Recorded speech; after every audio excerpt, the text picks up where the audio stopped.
The Titanic was going down very slowly, and these people were standing there at the decks, at the railing, wishing somebody, I suppose, would come and rescue them.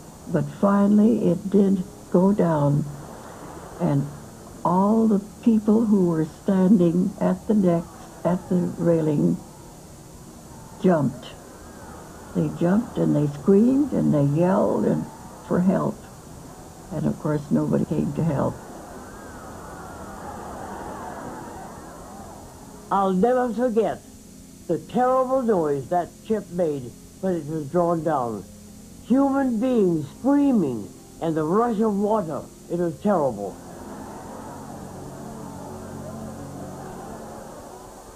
At 2:20, the Titanic's stern disappeared from view. For a moment there was silence. Then the sound of desperate cries reached the appalled survivors in the lifeboats.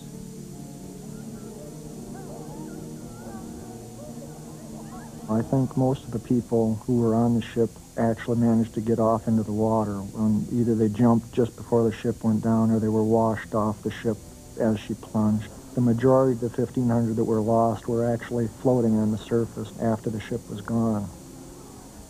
We rowed away just as fast as we could because these people were screaming and yelling, and they wanted to get into our boat. We had about 65 or 70 in our boat, and we couldn't take any more.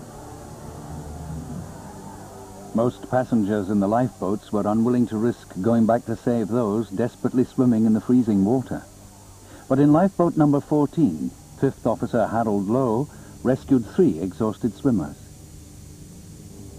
Officer Lowe would row towards a cry in the distance they would hear him, but before they would reach the person, the cry would stop, and they had no way to know where the person was, and they would hear another cry off in another direction.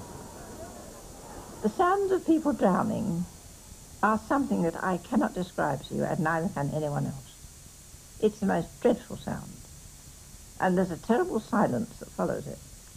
When the ship was no longer there, and the lights had all gone, and dark night was round us, I remember thinking that everything in the world was standing still.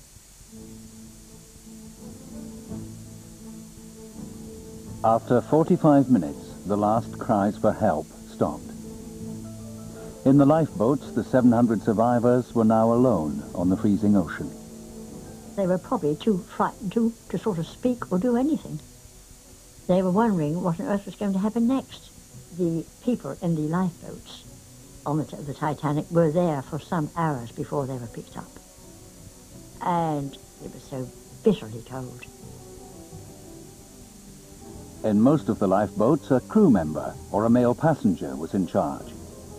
In lifeboat number 6, however, Colorado millionaire